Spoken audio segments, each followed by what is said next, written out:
Hello everyone, आपका मेरे blog में स्वागत है। तो जैसे कि आप सब जानते हैं कि आज से श्राद्ध शुरू हैं, तो आइए मैं आपको कुछ महत्वपूर्ण बातें बता देती हूँ। जैसे कि पितृपक्ष कब होता है, श्राद्ध कैसे करना चाहिए, तर्पण कौन कर सकता है, श्राद्ध कितनी पीढ़ियों तक का होता है, यदि मृत्यु तिथि याद ना हो तो महत्वपूर्ण जानकारी ये है कि पितृपक्ष कब होता है। भाद्र पक्ष की पूर्णिमा से प्रारंभ होकर श्राद्ध पक्ष अश्विन मास की अमावस्या तक होता है। पूर्णिमा का श्राद्ध उनका होता है जिनकी मृत्यु वर्ष की किसी पूर्णिमा को हुई हो। वैसे ज्ञात अज्ञात सभी का श्राद्ध अश्विन अमावस्या को किया जाता है। अब दूसरी जानकारी है कि श्राद्ध कैसे करना चाहिए। पहले यम के प्रतीक कौवा, कुत्ते और गाय का अंश निकालें। इसमें भोजन की समस्त सामग्री में से कुछ अंश डालें।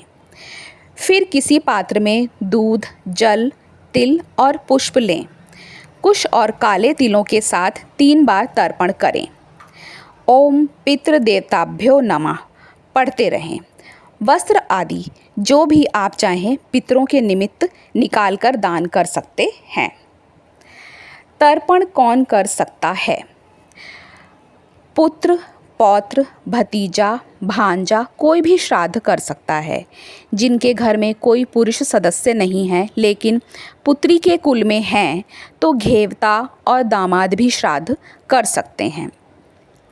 प्रश्न ये उठता है कि कौवा, कुत्ता और गाय को ही भोजन क्यों दिया जाता है? इनको यम का प्रतीक माना गया है। गाय को वैतरणी पार करने वाली कहा गया है। कौवा भविष्यवक्ता और कुत्ते को अनिष्ट का संकेतक कहा गया है। इसलिए श्राद्ध में इनको भी भोजन दिया जाता है। क्योंकि हमको पता नहीं होता कि मृत्यु के बाद हमारे पितृ किस योनि में गए, इसलिए प्रतीकात्मक रूप से गाय, कुत्ते और कौवा को भोजन कराया जाता है। श्राद्ध कितनी पीढ़ियों तक का होता है?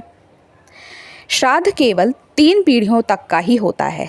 धर्मशास्त्रों के मुताबिक सूर्य के कन्या राशि में आने पर परलोक से पितृ अपने स्वजनों के पास आ जाते हैं। देवतुल्य स्थिति में यदि 3 पीढ़ी के पूर्वज गिने जाते हैं। पिता को वसु के समान, रुद्र दादा के समान और परदादा आदित्य के समान माने गए हैं। इनके पीछे एक कारण यह भी है कि मनुष्य की स्मरण शक्ति केवल 3 पीढ़ियों तक ही सीमित रहती है। अगली महत्वपूर्ण जानकारी, यदि मृत्यु तिथि याद ना हो तो। यदि मृत्यु तिथि याद ना हो तो नाना नानी का श्राद्ध प्रतिपदा के दिन, जिनकी मृत्यु अविवाहिता हुई हो उनका श्राद्ध पंचमी के दिन, माता व अन्य महिलाओं का श्राद्ध नवमी के दिन, पिता पितामह का श्राद्ध एकादशी व द्वादशी के दिन, अकाल मृत्यु अगर हो गई हो तो चतुर्दशी के दिन, ज्ञात अज्ञात सभी पितरों का अमावस्या के दिन किया जाता है। जिस हिंदी तिथि को मृत्यु हुई है श्राद्ध उसी दिन होना चाहिए, अन्यथा पितृ अमावस्या को करें। पितृ शांति के लिए आप यह भी कर सकते हैं, एक माला प्रतिदिन ओम पितृ देवताभ्यो नमः की करें या फिर ओम नमो भगवते वासुदेवाय गायत्री मंत्र का जाप करते रहें।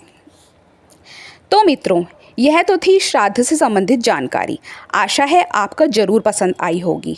अगर आपको मेरी ये वीडियो अच्छी लगी तो इसको लाइक और शेयर करिए और चैनल को सब्सक्राइब कीजिएगा।